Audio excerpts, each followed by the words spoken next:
এবারের আলোচনার বিষয় হচ্ছে কেস, যাকে আমরা বাংলাতে মামলা, মকদ্দমা এভাবে চিনে থাকি।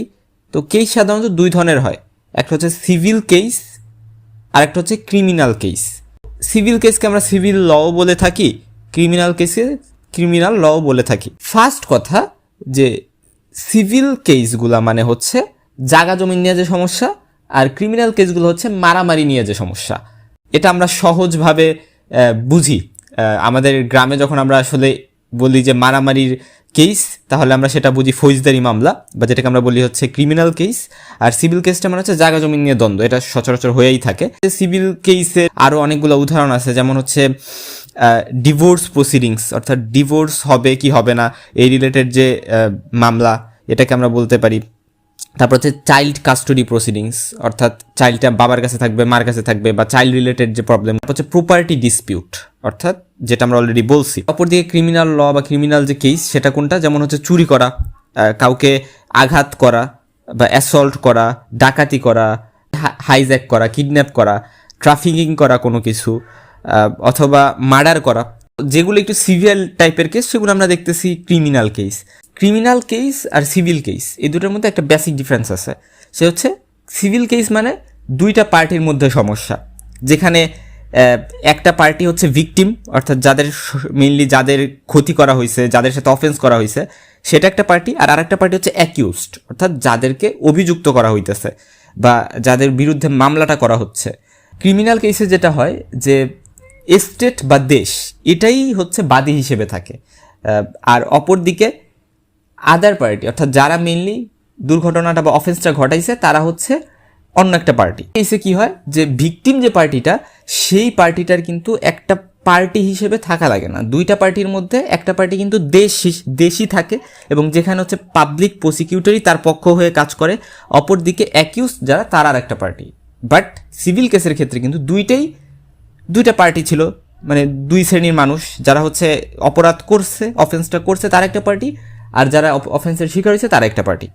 দুইটা ইম্পর্টেন্ট কথা আমরা একটু জেনে নিব, একটা হচ্ছে প্লেইন্টিফ আর একটা হচ্ছে ডিফেন্ডেন্ট। প্লেইন্টিফ কথাটা আমরা সিভিল কেসের ক্ষেত্রে ইউজ করব, কারণ আগেই বলছি যে বাদী যে বিষয়টা, প্লেইন্টিফ মানে হচ্ছে বাদী। তো এই বাদী যারা, তারা কিন্তু সিভিল কেসে থাকে, বাট আমাদের ক্রিমিনাল কেসের ক্ষেত্রে একেবারে স্টেট বা গভর্নমেন্ট কিন্তু বাদী হিসেবে কাজ করে। তো সেক্ষেত্রে আলাদা করে প্লেইন্টিফ আমরা বলি না, আমরা প্লেইন্টিফ কথাটা শুধু সিভিল কেসের ক্ষেত্রে ইউজ করি। বাট ডিফেন্ডেন্ট মানে হচ্ছে বিবাদী, বা যারা আসামি বা যারা অফেন্সটা করছে, সো এই ডিফেন্ডেন্টরা কিন্তু হচ্ছে সিভিল এবং ক্রিমিনাল দুই কেসেই থাকে। সো যারা হচ্ছে অ্যাকিউজড, অভিযুক্ত, রাইট? সো এই ডিফেন্ডেন্ট মানে হচ্ছে বিবাদী। সিভিল কেসের ক্ষেত্রে আমরা অনেক সময় যেই পার্টিটা কেসটা করে বা বাদী যারা, তাদেরকে আমরা অনেক সময় কমপ্লেইনেন্ট, আর যারা হচ্ছে বিবাদী তাদেরকে রেসপন্ডেন্টও বলে থাকি। ক্রিমিনাল কেসের মধ্যে আবার কয়েকটা টাইপ আছে, যেমন কগনিজেবল কেস, নন কগনিজেবল কেস। কগনিজেবল অফেন্স আমরা যা পড়ছিলাম সেটা নিয়ে যারা যেই কেসটা ডিল করে সেটাই কগনিজেবল কেস, ঠিক একইভাবে নন কগনিজেবলের ক্ষেত্রেও সেম। আর একটা কেস আছে অরেন্ট কেস। অরেন্ট কেসটি একটু ইম্পর্টেন্ট। তো অরেন্ট কেস কাকে বলে? যেই কেসটাতে অফেন্সের জন্য ডেথ পেনাল্টি দেওয়া হইতে পারে, লাইফ লং ইমপ্রিজনমেন্ট দেওয়া হইতে পারে, এবং জেল দিলেও সেটা 2 বছরের বেশি হবে। তারপরে আর একটা কেস আছে যেটাকে আমরা বলতেছি সামন কেস। এই সামন কেসের পানিশমেন্ট সাধারণত 2 বছর পর্যন্ত হইতে পারে। পুলিশ কেস যেটা, এটা হচ্ছে মেইনলি পুলিশ নিজেরাই কেসটা হচ্ছে ট্রায়ালের জন্য কোর্টে পাঠাচ্ছে, অর্থাৎ এই কেসটা মেইনলি পুলিশই শুরু করছে, পুলিশই কেসটার বাদী আমরা বলতে পারি। কমপ্লেইন্ট কেস যেটা হচ্ছে মেইনলি একজন পার্সন বা কিছু পার্সন হচ্ছে কেসটা শুরু করছে, বা তারা কেসটা হচ্ছে গিয়ে পুলিশের কাছে গিয়ে হয়তো বা ফাইল করছে, দেন সেটা কোর্টে ট্রায়ালের জন্য গেছে। তো ওভারঅল কথা যে এই কেসগুলো কিন্তু ক্রিমিনাল যে কেস, সেগুলার কিছু ক্লাসিফিকেশন বা ক্রিমিনাল কেসের আওতায় পড়া কিছু কেস। ক্রাইম এবং ক্রাইমিনোলজি এই দুইটা টার্ম একটু আমরা জানবো। ক্রাইম মানে হচ্ছে এটা একটা সোশ্যাল হার্ম বা সোশ্যাল ক্ষতি, যেটা পানিশেবল বাই ল, অর্থাৎ ল দ্বারা এটা পানিশেবল, কাইন্ড অফ অফেন্সের মতোই। আর ফরেন্সিক ক্রাইমিনোলজি হচ্ছে ফরেন্সিক মেডিসিনের একটা ব্রাঞ্চ, যেটা ক্রাইম এবং ক্রিমিনাল, ক্রাইম হচ্ছে অ্যাক্টটা, যে কাজটা, যে খারাপ কাজটা, সেটাকে ক্রাইম বলি, আর ক্রিমিনাল মানে যে খারাপ কাজটা করে। এই দুইটা বিষয় নিয়ে যারা ডিল করে ফরেন্সিক মেডিসিনের যে ব্রাঞ্চটা, সেটাকে আমরা বলি ক্রাইমিনোলজি। আমরা আরেকটা টার্ম সাথে সাথে পড়ে ফেলবো, সেটা হচ্ছে কনস্ট্রাকটিভ লায়াবিলিটি। অনেক সময় এরকম হয় যে একটা পার্সন একটা মার্ডারের সাথে জড়িত না, দেখা গেছে 4 জন মিলে প্ল্যান করছে ওই লোক একটা লোককে মার্ডার করবে, তো 4 জনের মধ্যে গলাটা কাটছে একজন পার্সন, বাট বাকি 3 জন ওই লোকটাকে হেল্প করছে, হোক সে আইডিয়া দিয়ে হেল্প করছে অথবা ইন পার্সন সেখানে থেকে হেল্প করছে। আমরা কিন্তু ওই 4 জন পার্সনকেই ওই মার্ডারের জন্য লায়েবল বা দায়বদ্ধ হিসেবে ঘোষণা করব বা দায়বদ্ধ হিসেবে ধরে নিব। তো এটাকে আমরা বলি কনস্ট্রাকটিভ লায়াবিলিটি, যে 4 জন মিলেই মার্ডারটা করছে এটাই ধরে নেওয়া হয়, যদিও বাকি 3 জন কিন্তু হাতে নাতে খুন করতে বা মার্ডার করতে ছিল না।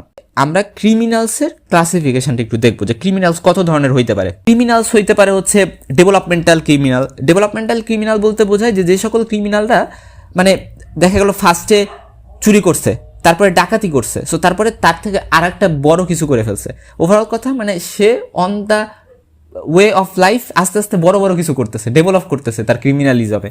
আচ্ছা, তারপর হচ্ছে রিপিটিটিভ ক্রিমিনাল, অর্থাৎ যে একটা কাজকে বা একটা খারাপ কাজকে, একটা অফেন্সকে বারবার রিপিট করতেছে যেই ক্রিমিনালটা বা যে আসামিটা। হচ্ছে অকেশনাল ক্রিমিনাল আছে, অর্থাৎ যে মাঝে মধ্যে মানে তার যে খারাপ কাজ সেগুলা করে বা অফেন্সগুলা করে। অকেশনাল ক্রিমিনালরা সাধারণত দেখা যায় ইকোনমিক প্রবলেম বা লাইফে কোনো ক্রাইসিসের কারণে হয়ে থাকে। তার পাশাপাশি ইনসেইন ক্রিমিনাল, অর্থাৎ যাদের মেন্টাল সমস্যা আছে, যারা হচ্ছে গিয়ে মেন্টাল ইলনেসে ভুগে, পাগল হয়ে গেছে, তাদেরকে আমরা ইনসেইন ক্রিমিনাল বলতে পারি। হয়তো বা নেশার কারণে বা বিভিন্ন ইনজুরির কারণে, অ্যালকোহলিক অ্যাট্রাকশনের কারণে এরকম হইতে পারে। আরেকটা আছে ক্রিমিনাল বাই প্যাশন। আমাদের যেমন প্যাশন থাকে আমরা যে হচ্ছে ভালো একজন ডক্টর হব, বাট তাদের নিজ থেকেই প্যাশন যে তারা ক্রিমিনাল হবে। Political criminal, so politically involved, but তারা হচ্ছে এই পলিটিক্সের স্বার্থে বিভিন্ন ধরনের ক্রিমিনাল অ্যাক্ট জড়িত হয়, এটাকে আমরা পলিটিক্যাল ক্রিমিনাল বলতে পারি।